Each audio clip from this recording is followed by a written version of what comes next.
biyenan. Okay. Pag-usapan natin ang inyong mga biyenan. Ano pong masasabi niyo sa inyong mga biyenan? Nandito po ba? Siyempre, bulahin niyo kasi nandito eh. Pero I doubt, kung yung mga biyenan niyo ay hindi niyo kaharap, siguro ang dami niyong nakikitang hindi maganda. Malamang ang tingin natin sa mga biyenan natin ay parang ganito lang. Mga mother-in-law ay mga monster-in-law. Mga kontrabida sa buhay. Tama ba? Ito, tawa na tawa si Ate Meli. No? Ang daming anak eh, no? Ito po yung pananaw natin sa mga in-law, mga mother-in-law natin. Ano po ba yung mother-in-law sa Tagalog? Biyenan. Mga biyenang parang mga monster kasi walang nakikitang maganda sa atin, lahat. Diba, tayo po mga Pilipino, papunta nga kami dito, ang daming sinesermon na naman sa akin ni mami ko. Usapan namin ng mami ko, pag papunta kami ng church, wala nang kwentuhan kasi nagfo-focus ako, nagko-concentrate ako. Pero ngayon umagang ito, habang nagkukwento sa akin si mami ko, sabi ko, mami, ikaw na mag-preach, ikaw na mag-sermon. Kasi hindi niya alam, yung mga kinukwento niya, tamang-tama sa topic natin sa umagang ito. About family, about in-laws, at nasaan ang katapatan at pag-ibig ng Diyos. Practically, marami tayong nakikitang hindi maganda sa ating mga kapamilya. Kasi yan yung mga araw-araw nakikita natin. Lalo na dun sa mga biyenan natin. At yung mga biyenan naman, walang nakikitang maganda sa kanilang mga manugang. Tama po ba? Yung mga manugang ang tawag doon, di ba? Kung hindi, pangit.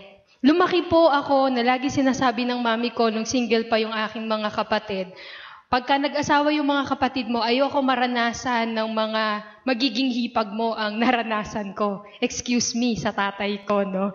Dahil nung kinasal sila ng daddy ko, lahat ng gawin ng nanay ko, mali.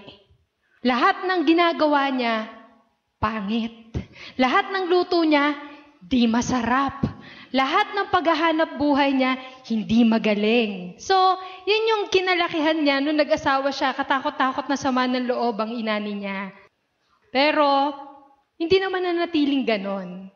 At gusto ko po kayong dalin, paano ba talaga natin mararanasan yung pag-ibig? Meron pong istorya sa Bible na papamagatan natin weeping. Bakit weeping? Pagtangis. At ang ating pag-uusapan ngayon ay makikita natin sa Ruth, buong talata po na buong kapitulo 1 ng aklat ng Ruth. Hindi ko na po babasahin sa inyo. Gusto ko pong ikuwento sa inyo yung mga pangyayari dito. At ang ating magiging key verse ay makikita natin sa Ruth chapter 1 verse 16 to 17. Makibukas po kayo sa akin. Ito po ay sa Lumang Tipan. Pinamagatan natin tong weeping because meron 3 babae, 3 women weeping dito sa sitwasyon na to sapagkat merong 3 babae na namatayan ng asawa. Sabi po sa Ruth chapter 1 verse 16 to 17, tumugon si Ruth, "Huwag ninyong hilingin iwan ko kayo. Hayaan na ninyo akong sumama sa inyo saan man kayo pumaroon. Doon ako paparoon. Kung saan kayo tumira, doon ako titira. At ang inyong bayan, ang aking magiging bayan. Ang inyong Diyos, ang aking magiging Diyos. Kung saan kayo mamamatay, doon ako mamamatay. Doon ako malilibing. Garawaran ako ni Yahweh ng pinakamabigat na hatol kung tulutan kung magkalayo tayo maliban na lamang kung paglayuin tayo ng kamatayan." Ito po'y sinabi ng isang daughter-in-law sa kanyang biyenan. Sabi po sa English, "But Ruth replied, 'Don't urge me to leave you or turn back from you. Where you go, I will go. And where you stay, I will stay. Your people will be my people, and your God, my God. Where you die, I will die, and there I will be buried. May the Lord deal with me, be it ever so severely, if anything but death separates you and me." Wow! Gusto ko pong bigay sa inyo yung buong istorya na ito dahil pag-uusapan po natin to ng mga marami pang linggo. Ano ba yung halaga ng buhay nitong si Ruth? Dito po sa mga unang talata, sa verses 1 to 5, ang istorya po nitong Ruth ay nagsimula kung saan ito po yung period ng Dark Ages. Ito po yung panahon na kung saan ang Israel ay walang hari at sila ay pinamumunuan ng mga judges. And according po sa Bible, sa Judges chapter 17, verse 6 and 21-25, ito'y period of dark ages sapagkat yung mga tao, ginagawa nila kung ano yung sa mata nilang pananaw nila ay tama. The people did what was right in their own eyes sapagkat wala silang hari. So kanya-kanya sila ng ano yung tama, ito yung palagay kong tama. At yung panahon na ito, si Elimelech, yan po yung ama ng tahanan. Ang ibig sabihin po ng Elimelech, God is my king. Siya po ay nakatira sa Ephrata. Ito po yung lugar na kung saan mas alam natin na tinatawag ngayon na Bethlehem. So si Elimelech ay taga Ephrata or Bethlehem at dun sa kanilang lugar ay dumanas sila ng matinding paggutom o tagtuyot. Isipin niyo po, nandun siya sa Bethlehem, dumanas siya doon sa lugar nila ng taggutom, samantalang ang sabi po, ang Bethlehem is a house of bread. Yan po ang ibig sabihin ng Bethlehem. Pero dumanas sila ng matinding paggutom, kaya ang ginawa ni Elimelech bilang ama ng tahanan, umalis siya doon sa Ephrata at pumunta siya sa Moab. Sapagkat nakita niya na sa Moab, itong lupain na ito ay meron silang makakain. Dala-dala ni Elimelech ang kanyang asawa na ang pangalan ay Naomi at ang kanyang dalawang anak na lalaki, ang pangalan ay Malon at Kilyon. At tinatawag po sila mga Ephrathites sapagkat sila ay nakatira sa Ephrata at noong mga panahon na yon ay makikita po natin ito sa mapa. So mula po dito sa Bethlehem, pumunta sila, sila'y naglakbay papuntang Moab. Matatandaan po nyo, ito po yung Dead Sea. Ano po yung story nito? Diyan po dumaan yung mga Israelita para makarating sila sa lupang pangako. So ito po yung map niyan, yung Jordan River, yun yung Jericho. So pumunta sila dito ngayon sa Moab. Ang Moab ay isang bansa na kinurse ng Diyos sapagkat nung panahon na daraan ang mga Israelita papuntang lupang pangako, hindi pinayagan ng Moab na makadaan doon ng mga Israelita. Kaya may pag-aaway between yung Bethlehem or sa Israel at doon sa Moab. Sila ay sinumpa ng Diyos sapagkat hindi pinadaan nitong mga taga-Moab yung mga anak ng Diyos. Yan po yung istorya behind that. So ano pong nangyari pagkatapos nito? Panahon ni Elimelech, natakot siya dahil nagtataggutom ngayon sa Bethlehem. Pero ang sabi sa kanya ng Panginoon, kailangan niya manatili doon sa lugar niya. Natakot siya, at nawalan siya ng tiwala sa Panginoon, kaya nag-alsabalutan siya papuntang Moab para ma-secure ang pangangailangan ng kanyang pamilya. Pagkalipas po ng ilang panahon, si Elimelech ay namatay. At according po dito sa Biblia, sa Ruth chapter 1 verses 1 to 5, he died because of his disobedience. Namatay siya dahil hindi siya sumunod sa Diyos. At ang hindi niya pagsunod sa Diyos ay tanda na hindi siya talaga nagtitiwala sa Diyos. Isipin niyo na lamang, kung kayo yung asawa ni Elimelech, si Naomi, nandun kayo sa isang lugar na kayo ay estranghero at namatayan kayo ng asawa. Nabalo kayo, magkakatabi, si Ate Julie, si Ate Melly, Ate Yoli, yan. Mga kasamahan natin, mga balo dito. Alam niyo kung gaano kahirap ang mawalan ng asawa. Imagine niyo lang, nawalan na kayo ng asawa, nandun pa kayo sa lugar na wala kayong kamag-anak at wala kayong talagang tunay na kaibigan. Yan po yung sitwasyon ni Naomi. At ang kasama lamang niya ay yung dalawang anak niyang lalaki na si Malon at si Kilyon.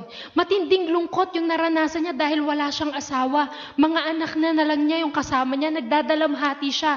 Naomi is weeping because of the death of her husband. Pagkalipas po ng ilang panahon, yung kanyang 2 anak na lalaki ay nag-asawa. At dahil nasa Moab sila, ang napangasawa ni Malon at ni Kilion, si Orpa at saka si Ruth, ay mga Moabites. Bukod sa ang Moab ay bansang sinumpa ng Diyos, ayaw po binigyan ng panuntunan ng Diyos ang Israel mula doon sa Deuteronomy kung sino lamang yung gusto ng Diyos na papangasawa ng Israel. Sapagkat ang Israel ay piniling bansa, lahi ng Diyos upang ipakita ng Diyos na siya yung tunay at nag-iisang Diyos sa buong mundo. So gusto niya manatili na pure yung Israel. Pero dahil nga nasa Moab sila, pinangasalan nila mga Moabites. Hindi rin ito kalooban ng Diyos dahil malalahian sila ng ibang lahi. Sa aso, ang tawag natin doon, half-breed. So, kailangan makip yung pagiging Hudyo nila. Pero itong si Malon at si Kilion, maaring na-in love o nabighani sa ganda ni Orpa at saka ni Ruth at nag-asawa sila. Makalipas po ang 10 taon, si Malon at si Kilion, na anak ni Naomi, ay namatay din. Kaya may 3 babaeng weeping, 3 babaeng balo. Magkakasama sila sa loob ng bahay, tumatangis, umiiyak. Lalo na si Naomi, wala na siyang asawa, patay na. Sabi nga, napakahirap daw sa magulang ang maglibing ng anak. Diba? Sa case ni Naomi, nasaksihan niya na maging mga anak niya namatay at wala nang natira sa kanya. Mas matindi yung pagtangis ni Naomi. Pero pag sa panahon na namatayan tayo ng mahal sa buhay, hindi natin pwedeng sabihin mabigat yung akin kaysa sa'yo. Pare-pareha silang nasasaktan. That's why in this story, there are 3 women weeping. And sabi sa Bible, it happened because of their disobedience. Sa hindi nila pagsunod. Yung consequence, namatay si Malon at si Kilion, nag-isa ngayon si Naomi, kasama niya yung mga manugang. Imagine niyo ngayon, magkakasama kayo. Ikaw na ina, wala na yung mga anak mo, manugang na kasama mo, anong gagawin mo? Sasabunutan mo yung mga manugang mo? Yan. Kukulamin mo ba? So matindi yung lungkot dito. And it was very difficult for Naomi na maging mag-isa. Madalas po, we experience the same things na na-experience ni Elimelech at ng kanyang pamilya.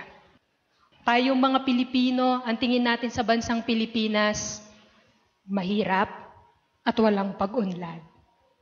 May pagkakataon na ang sinasabi sa atin ng Diyos to stay kung nasaan ka, maghanap buhay ka, magtapat ka, magtiwala ka sa Diyos, pero sarado ang mata natin. Kasi ang mata natin nakatingin dun sa Saudi, dun sa Amerika, dun sa ibang lugar, na ang tingin natin, ang lupang pangako natin ay nasa panglayong lugar at ang ating green pasture ay nasa ibang lugar, na kapag nakahanap na tayo ng trabaho, tayo minsan ay lumalayo doon sa dapat natin ay pinaglalagyan.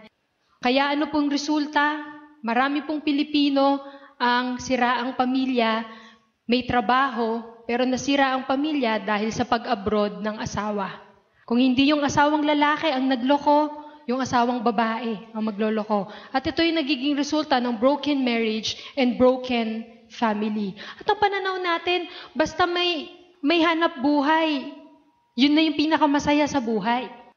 Pero dito, pinakita ng Panginoon, if we don't trust God and if we disobey God, sa pansamantala, parang yun yung lupang pangako natin dahil umaani tayo ng gusto natin. Pero pinakita ng Diyos kung paano yung trust o yung hindi natin pagtitiwala sa Kanya ay ano yung nagiging resulta. Hindi maganda.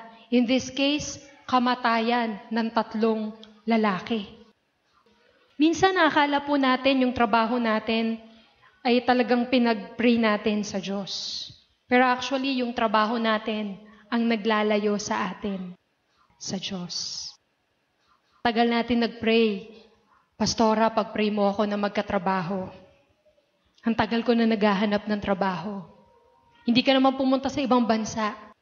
Pero na nagtrabaho ka na, nakalimutan mo na yung Diyos na nagbigay sa'yo ng trabaho at nagbibigay ng lakas para sa'yo. We neglect God.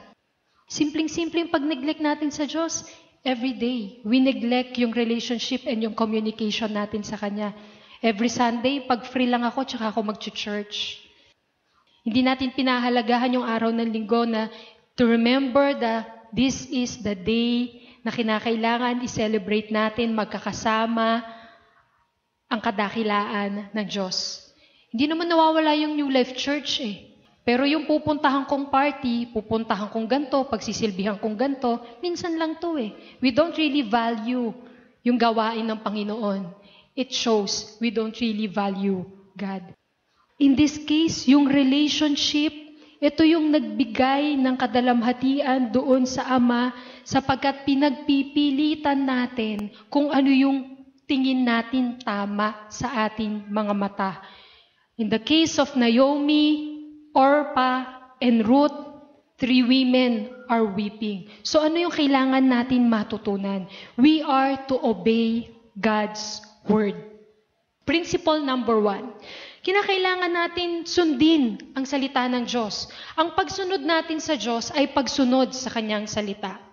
Si Naomi, nung namatay na yung kanyang mga anak, sabi niya dun sa mga manugang niya, bumalik na kayo sa mga nanay niyo. Bumalik na kayo sa mga tahanan ninyo. Hayaan niyo na ako mag-isa, sapagkat pwede pa kayong makapangasawa. Samantalang ako ay matanda na. Tignan niyo, no? This is a selfless love galing sa isang biyenan. Siguruin mo, sabihin mo sa mga anak, mga manugang mo, pumunta na kayo sa mga tahanan ninyo para makapag-asawa kayo. Kasi hindi na ako manganganak. Sabi po dyan, aantayin nyo pa ba akong manganak at maging asawa nyo yung magiging anak ko? It's too late. Matanda na ako. Bumalik na kayo dun sa mga lugar ninyo. Hanapin niyo yung bagong buhay kasi mayroon pa kayong pag-asa. This is a selfless love ng isang biyenan na kahit tumatangis siya, kahit na nalulungkot siya at wala nang natira sa kanya, kundi yung dalawang manugang na lamang niya. Pero this is a selfless love kasi sabi niya, umalis na kayo sa piling ko kasi para pagpalain kayo at hindi na kayo malungkot. Alam niyo po yung reaksyon ng dalawang manugang? Umiyak sila. Tumangis sila. Ayaw nilang iwanan si Naomi na biyenan nila. Wow! Meron pa kaya ngayong ayaw umiwan sa biyenan? O pinagpe-pray natin, sana mamatay na yung biyenan ko. Na mawala na ng kontrabida sa buhay ko. Anong meron? Bakit sila, itong dalawang manugang, ayaw humiwalay sa kanilang biyenan? Because they experience the real love dun sa kanilang biyenan. Kung paano sila inaruga, kung paano sila inalagaan, kung paano sila tinanggap. Tignan niyo po yung malayo sa inyo. Magtinginan po nga kayo. Sino po dito yung may mga pamilya? Ayan. Nandito ba yung mga kapamilya nyo? Hanapin niyo po. Hindi po yan magkakatabi. Oh, nag-iisa si Kuya Rod, nagulat ako. Di ba? Uy, may family na magkatabi. Madalas yung mga kapamilya natin, alam natin yung baho tsaka dumi, tsaka yung sama ng ugali. Walang matatago Pamilya natin yan di ba? Alam natin kung gaano kabungangera yan, kung gaano kasama ng ugali, yung pamilya natin. Pero in this case, hindi kayang iwanan ng mga manugang yung biyenan nila. Kasi nakita nila kung paano sila minahal ng kanilang biyenan. Wow. This is real love. Kung kayo po ay may mga manugang, ano pong nakikita nyo sa kanila? Di ba may kapintasan? Even si Naomi, nakita niya yung kapintasan, I'm sure, ng kanyang manugang. Pero what makes the difference? Hindi natin kinakailangan mag-dwell doon sa pangit at kapintasan ng tao. Dahil lahat tayo na nandito, may kanya-kanya tayong kapangitan ng ugali at kapintasan. Hindi po yan mayaalis. Tao po tayo May mga pangit tayong ginagawa at hindi magaganda. Pero makikita natin dito si Naomi, na tunay siyang nagmahal sa Diyos sapagkat sinunod niya kung paano talaga magmahal. Kung mahal niya ang Diyos, minahal din niya yung kanyang mga manugang, yung kanyang pamilya. Sinunod niya kung paano siya magmamahal. It is a selfless love. Naglingkod siya sa kanyang pamilya. Hanggang sa kanyang mga manugang ay pinaglingkuran niya. Kaya ano pong naging kapalit? Anong itinanim ay siyang magtanim ka ng sama ng loob, aani ka ng magtanim ka ng kabutihan, aanin ka ng magtanim ka ng pag-ibig, aani ka ng yan po yung principle ng Biblia. Pero bakit iba yung gustong gawin ng laman? Bakit iba yung gustong isipin ng isip? Ang papangit na naman ang ginagawa ng mga pamilya ko. Mali na naman sila, di ba? Because the main principle, if we are already under the love of God, sabi po sa pinag-usapan natin last week, home sweet home, paano natin magagawa yung gusto ng Panginoon? Yon ay sa kayamanan ng biyaya ng Diyos. Wala isa man sa atin dito ang natural na mabuti, sapagkat ang kabutihan na yan ay ang pag nagmumulan ay ang Diyos at ang kanyang biyaya.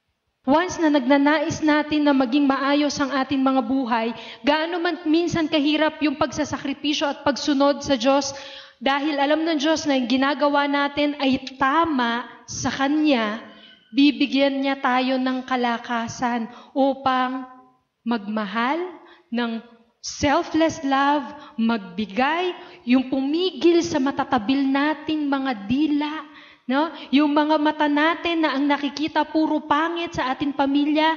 When you want to live a beautiful life, ask the Lord to open your eyes that you will see kung ano yung maganda sa kanila. Papunta po kami dito. Kwentuhan na lang po natin to, wag niyo po ikukwento sa kainta. Pwede po ba? Sa kainta, yung po sa kabilang church natin sa Village East, nag-cell group daw po sila, mami. At ang sabi, kukwentuhan po yung mga nanay. Aba, yung mga anak namin, kapag sasagot-sagot yan, bukas ang pinto. Pinalalahis namin yung mga anak namin. Wag silang pagsilayas kayo. Ganyan magsalita ang mga ina ng tahanan, ng ilaw ng tahanan, no? Pag may mga ginawa yung mga anak, lumayas kayo. Sabi naman ng mami ko, paano kaya kikilos ang Lord dito? May mga leader po yun ng kung ano man. Sabi niya, basta ako, kapag ako may nagawang mali, kaya ko mag-sorry sa aking mga anak. At bata pa lang ako, nung bata pa yung mga anak ko, narinig ko sa akin, Tia, kahit bata pa yung mga anak mo, pag-pray mo na magkaroon ng mga mabubuting asawa. Kaya bata pa lang kaming magkakapatid, ang prayer ng mami ko, hindi lang mabuting asawa, kundi ang panalangin niya, magkaroon siya ng, yung mga anak niya ay magkaroon ng mga asawa na nagmamahal at naglilingkod kay Kristo. Which is, ang sabi ng mami ko sa kanyang cell group, at ganun nga yung nangyari sa mga anak ko, doon po sa 2 lalaki, dahil wala pa po akong asawa. Hindi lang sila nagmamahal at naglilingkod kay Kristo. No? Magaganda pa at mababait. Manang-mana sa biyanan. Mana po ba? Why? Because a selfless love is nakikita ng biyanan ang kapintasan. Nakikita natin sa pamilya yung ating mga kapintasan. Pero pag titignan po natin, if we will obey God, ano man yung situation, siya po yung magbe-bless sa atin. Once we come to God na nawa, Panginoon, maranasan ko talaga yung sinasabi mo na ganda ng buhay. Tignan nyo, no? Dito po sa case ni Naomi, wala nang iba pang kalunos-lunos na kalagayan kundi si Naomi. Byuda siya. At during the ancient time, kapag byuda ka, ikaw na yung pinakamahirap na tao. Kaya ang ginawa pong batas ng Diyos sa Deuteronomy, ang mga byuda, kinakailangan, kapag nabyuda ka, suportahan ka ng mga kamag-anak ng asawa mo. Hindi po sigurado si Naomi kung buhay pa yung mga kamag-anak ng asawa niya dahil nasa Moab siya. Hindi alam ni Naomi kung may babalikan pa siya. So nag-iisa na lang siya. At matindi dito, hindi lang siya byuda, wala na rin siyang mga anak. At sa kabila nito, napakita yung selfless love niya na sinabi niya dun sa natitira na lang sa buhay niya kay Orpha at kay Ruth, umalis na kayo. Hayaan nyo na akong mag-isa. Hanapin nyo yung bago nyong buhay.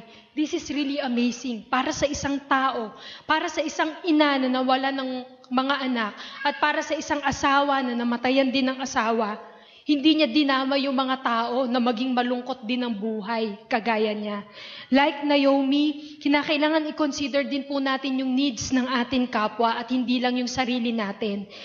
Ano po yung response ng kanyang mga magulang? Napaiyak. Pero eventually, sinabi po ni Orpah, sige, babalik na ako sa aking lugar, sa aking ina. At ano ang meron kay Naomi na hindi siya iniwanan ng kanyang mga manugang basta-basta? That is, they saw the love of God sa pagmamahal ng isang biyenan. Paano po kayo ngayon? Paano po tayo ngayon sa panahon natin? This is a result of Naomi's obedience to God by showing His love and concern sa kanyang mga in-laws. Reason kung bakit hindi siya iniwanan, sapagkat nakita nila yung totoong pag-ibig. Siya yung nag-set na good example sa family, bagamat si Elimelech ay nawalan ng tiwala sa Diyos, pero yung ilaw ng tahanan na natiling nagtitiwala sa Diyos. Ngayon, wala na talagang natitira sa kanya.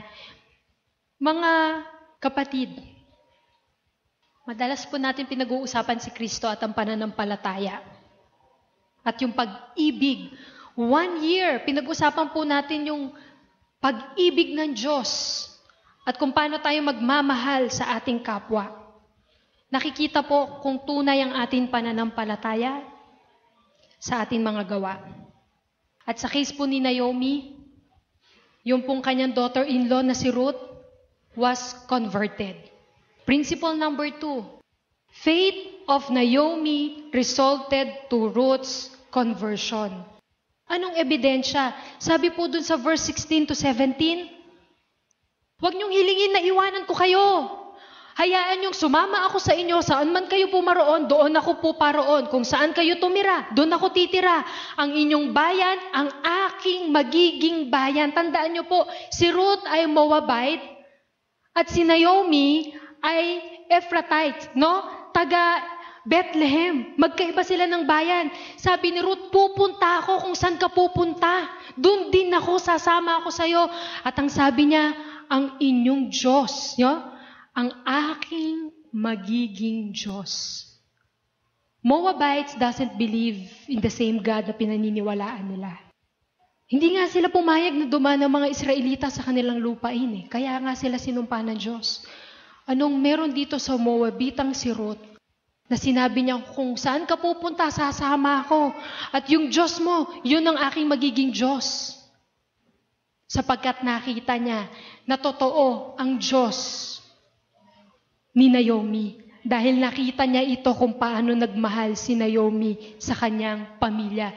Kung saan kayo mamamatay, doon din ako malilibing. Gawaran ako ni Yahweh ng pinakamabigat na hatol kung tulutan ka tayong magkalayo, maliban na lang kung paglayuin tayo ng kamatayan. Wow! It resulted to Ruth's conversion. Naniwala siya sa Diyos ni Naomi at hindi lamang siya basta naniwala, naging tapat siya sa Diyos sa paanong paraan. Naging tapat din siya doon sa kanyang biyenan na tinuring niyang hindi lamang ina, kundi tinuring niyang kaibigan dahil yung kanyang biyenan na naging example ng love and loyalty. Yung faithfulness ni Naomi ay naging faithfulness din ni Ruth. Ano ngayon ang inanin ni Naomi? Pag-ibig ng kanyang manugang. Hindi lang pag-ibig, katapatan. Hindi tayo pwedeng paglayuin. Kamatayan lang ang makapaglalayo sa atin. Ruth, a Moabite woman, did not stop from worshiping the God na nakilala niya kay Naomi. Hindi siya napigilan na sumamba sa Diyos na ito at maging pagpapala din sa kanyang pamilya. Alam niyo po yung mga Hudyo, hindi lang naman sila ang mahal ng Diyos. Kaya gaya po na sinabi ko kanina, sila ay pinili ng Diyos para ipakita sa buong mundo that God is the true God. At na ito po ay na-fulfill sapagkat si Jesucristo ay isang Hudyo. No? Si Jesus po ay isang Jew. At ito naman ay alam nating lahat sa buong mundong ito. What's amazing? Si Jesucristo po ay galing sa lahi ni Ruth. Yan po yung patuloy natin na pag-aaralan. Ruth, she was not raised up sa Israel. Ang kanyang lahi ay sinumpaang lahi. But she was blessed because of her faithfulness. Kanino? Kay Naomi. Because yung faithfulness niya kay Naomi, walang ibang source yun kung hindi ang Diyos. Nais niya maging tapat sa Diyos, kaya nakayanan niyang maging tapat sa kanyang biyenan. And si Ruth ang naging great-grandmother ni King David at mula sa lahi niya, si Jesucristo ay nanggaling. To be loyal and loving sa ating relationship, kailangan po natin i-imitate yung katapatan ng Diyos sa atin. Madalas po natin kinakanta na tapat ang Diyos. Naranasan po ba ninyo ang katapatan ng Diyos sa inyong buhay? Kanina po tinitignan ko po kayong lahat habang nag-worship. And I'm so blessed sapagkat mula sa mga nakatayo dito, sa aking limitadong pananaw, nakita ko na buhay ang Diyos. Kung paano niya sinustain si Ate Julie sa kawalan ng kanyang asawa, si Ate Melly sa kawalan ng kanyang asawa, si Ate Glenn na bankrupt. Alam niyo, sabi nga, all throughout the season, God is faithful. Hindi po siya nagkukulang. Kung paano kayo pumasok sa simbahang itong durog na durog at walang-wala, tuyong-tuyo, pinuspos kayo ng Diyos at pinagpala. Ganyan po katapat ang Diyos sa bawat isa sa atin. At ito pong katapatan ng Diyos sa bawat isa sa atin. Ano pang magiging mahirap para maging tapat din tayo sa ating kapwa? Na hindi lamang natin tignan yung pangit ng ating pamilya, yung pintasan ng ating mga anak, yung pangit ng ating mga kamag-anak, yung away-awayan ng mga magkakapamilya. Every time God sees us na nag-aaway-away tayong pamilya, it grieves a loving Father and it offends a holy God. Sapagkat hindi natin kaaway yung mga pamilya natin. Ang kaaway natin ay walang iba kundi si Satanas, na pilit na sinisira ang relasyon ng ating pamilya, yung relasyon na dapat na ine-enjoy natin, because Satan wants you to be destroyed. Satan wants to kill, steal, and destroy. Every time na may hindi maganda, that's normal. Pero hindi normal para sa anak ng Diyos na mag-dwell ka doon sa pangit. Hindi normal sa anak ng Diyos na hindi magpatawad. Hindi normal sa anak ng Diyos na hindi nila maranasan yung ganda ng buhay. Hindi normal sa anak ng Diyos na wala kayong kalayaan sa bawat araw. Hindi normal sa anak ng Diyos na hindi kayo makatulog sa gabi sapagkat wala kayong peace. What is normal? We have sacrifices sa ating mga flesh, sa ating mga pride. Sapagkat nag-uumapaw ang biyaya ng Diyos para sabihin sa atin to dwell in the presence of God and to see His beauty all the days of our life, na maranasan natin yung pag-ibig, yung habag at biyaya niya na nakalaan para sa iyo at sa iyong pamilya at sa mga susunod mo pang henerasyon. Every time na may problema kayo sa asawa ninyo, tandaan ninyo, what is Satan trying to do in this life, in this relationship? Every time na may problema kayo sa mga angkan at pamilya ninyo, may mga masasama silang ginagawa, remember, ang kaaway natin ay hindi nakikita. Sapagkat yung powers of darkness, ang kaaway natin ay walang iba kundi si Satan. At kung meron man silang mga kapintasan at hindi magagandang ginagawa, bring them to Jesus Christ by showing them how you love and care for them. And eventually, kasama natin silang sama-samang magpupuri at sasamba sa Diyos sa araw ng linggo, sapagkat ang araw ng linggo is the day we express our joy, our love, and our thanksgiving to God. Principle number 3. This is the last. A new life begins after you turn back your world and when you begin to serve God. Ano pong nangyari sa istorya nito? Umalis na si Orpha, Sumama si Ruth kay Naomi at bumalik po sila mula sa Moab, bumalik ulit sila sa Bethlehem. Sapagkat nabalitaan ni Naomi na doon sa Bethlehem ay panahon ng tag-ani at umaasa meron siyang magandang masusumpungan doon. Ito pong Bethlehem o yung Ephrata is a place na talagang pinlano ng Diyos. Ang galing po ng storya no? Kung paano nag-disobey si Elimelech na umalis doon sa lupa, na nandun na ngayon si Naomi, pinakita sa kanya na tag-ani, babalik ako doon sa lupain ko. Bumalik siya. At sa kanyang pagbalik, iniwanan niya yung Moab. Moab is the world. Moab is a place of curse.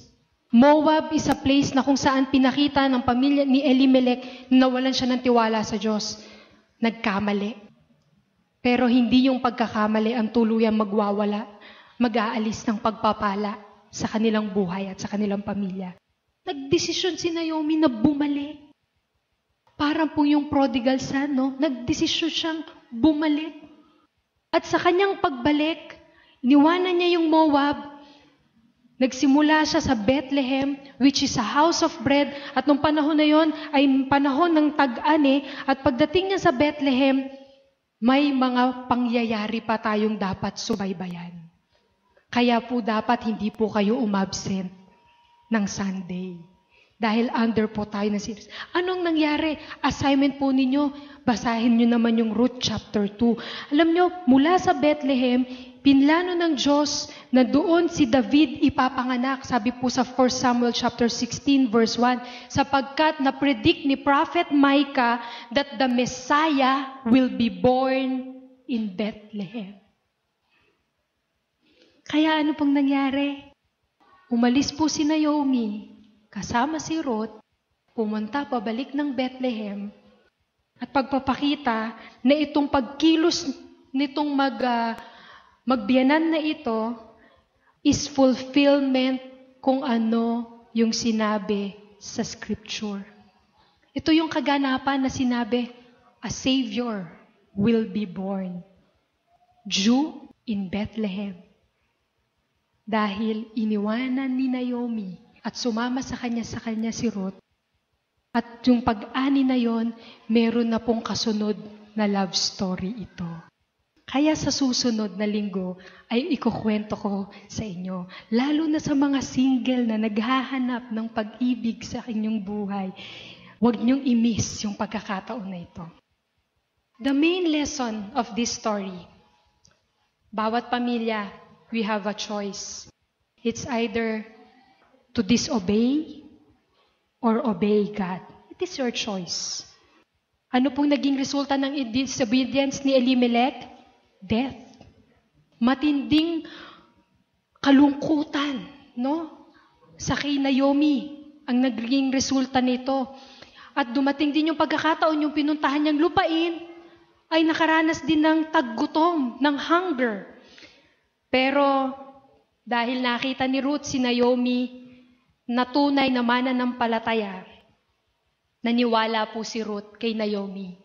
Yung obedience ngayon ni Naomi resulted to Ruth, conversion, at ito pong pagsunod na ito, kanina ang pinag-uusapan natin is about weeping, no? Matinding kalungkutan. Pero alam niyo po yung nangyari sa pagbalik ni Naomi at ni Ruth doon sa Bethlehem, makikita natin that their weeping will turn into joy. Gusto ko po kayong tanungin, ano po ba yung blessing para sa inyo? Alam nyo, ang pagsunod ng pamilya sa Diyos, sa pamamagitan ng pagsunod sa salita ng Diyos, the Bible, will always result to blessing and prosperity. Pero ano po ba yung blessing na dapat natin pag-usapan? That blessing and the greatest blessing is love. Hindi lamang po yung pananalapi. God will secure us kapag tapat po tayo sa Kanya. Pero love is the greatest blessing kapag nakikita natin sa pamilya natin yung tunay na pagkaunawaan, pagkakaisa, kapayapaan, yung pagkakaintindihan sa kabila ng Magkakaiba kayo. Pagtanggap sa kabila ng kanilang kahinaan. Gaano man kalungkot ang sitwasyon mo ngayon, gaano man kagulo ang pamilya mo ngayon, if you will start to stand, trust, and obey God. Hindi po ako nagsasabi nito, kundi ang Diyos. God will reward your obedience. Kayo po ba ay nagugutom? Are you in need? Sa atin po ba ang mga pangangailangan sa buhay? Tayo ba ay nagtitiwala sa Diyos na meron siyang gagawin? Remember, our trust and obedience to God will turn into a great blessing. Ito po yung nangyari kay Ruth and Naomi. Their trust and obedience to God turned into a great blessing. Yung susunod na chapter, nagkaroon ng tag-ane at umani sila ng umani. And the greatest blessing ay mula sa Kanya, isinilang ang tagapagligtas ng sanlibutan, Jesus Christ. What is the blessing in store for you? Sa iyong pamilya. Sa conclusion, gagamitin ko ulit yung sermon ng mami ko sa akin, papunta dito. Sabi niya, ngayon, tinugon ng Panginoon ang panalangin ko na binlessed ako ng Lord ng magaganda, mababait na mga manugang, at naglilingkod at sumusunod at nagmamahal kay Kristo. Iba na ngayon ang panalangin ko. Ang panalangin ko, hanggang kaapu-apuhan ko, sila ay magmahal at maglingkod kay Kristo. Kanino magsisimula ang pagpapala ng Diyos sa pamilya mo? Sa iyo. Sa iyo. Don't give up on God because God doesn't give up on you. Kahit hindi ka natapat sa Diyos, hindi niya pwedeng lokohin ang sarili niya para hindi siya maging tapat sa iyo. Ganito nag-uumapaw ang biyaya ng Diyos. Pero kung aalis tayo sa Kanyang presensya, if we will not trust Him and if we will disobey God, don't expect that your life will be in prosperity and that you will be blessed, especially ng pag-ibig. Sapagkat, alam nyo, pag nasa Panginoon kayo, dagdag na lang yung bang secure, dagdag na lang yung financially, maging okay ka. Pag nauna natin tinignan ang Diyos, ang pag-ibig niya, aayusin niya yung relationship na meron tayo. That is already a great blessing. Aayusin niya yung mindset natin na hindi ako tutunganga at manunood ng telenovela. Maghahanap buhay ako dahil sapagkat ang gusto ng Diyos, ako'y maging masipag. Yan po ang ating watch out next week. Ano nangyari kay Ruth? Ngayon that she's converted. Anong nangyari kay Ruth? And God wants us to experience what they experience. Mga kapatid, tayo pong lahat ay manalangin. Lord, maraming salamat. Hindi lamang ito isang istorya, kundi ito'y pagpapatunay, Panginoon, kung paano ang isang anak mo na nagmahal sa'yo ay nagpakita ng pagmamahal sa kanyang pamilya. Lord, tinataas ko po sa'yo ang bawat isang anak mo sa iglesyang ito. Alam mo ang kanilang sitwasyon, ang pinagdadaalan nila ng personal, ang kanilang mga pamilya. Kilala mo ang bawat isang naririto. Makipag-ugnayan ka po, Panginoon, sa mga anak mo ito. Gusto ko po na bawat isa sa atin na nakaupo dyan ay manalangin para sa iyong sarili. Kung ano ba yung gusto ng Diyos para sa iyo na gawin mo. Kung saan aspeto ka ng buhay mo, sinasabi sa iyo ng Diyos na magtiwala ka sa akin. Hilingin mo ang biyaya ng Diyos sa iyong buhay. God is faithful. Hindi siya magkukulang sa iyo kung magsisimula kang magtiwala at sumunod sa Kanya.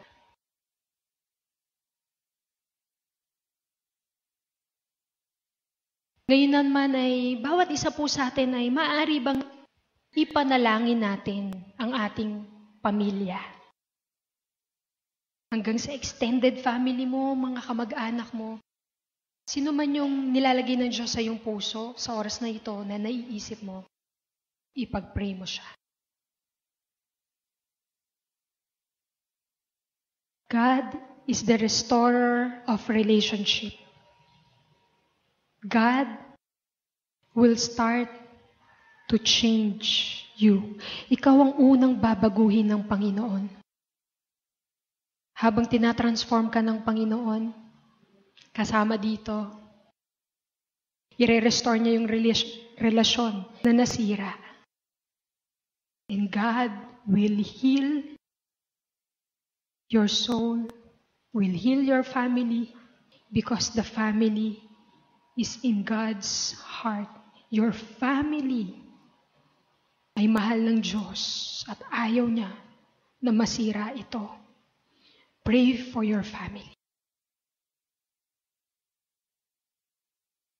Lord, our desire is not only for this generation, kundi sa mga susunod na henerasyon, maranasan po namin yung pagpapala na nagmumula sa iyo. Dalangin ko, Panginoon, na tunay kaming magtiwala sa iyo, na hindi kami kikilos at gagawa sa buhay namin ng pagpili kung ano yung sa tingin namin tama, kundi kung ano yung iyong kalooban para sa amin. We entrust to you our lives. We entrust to you our family. And generations to come, that we will be your instrument, Panginoon, na mula sa amin lahi, meron mga tunay na mananampalataya na nagmamahal, nagtitiwala, at naglilingkod sa iyo. Maraming salamat, O Diyos, sa pangalan ni Jesus.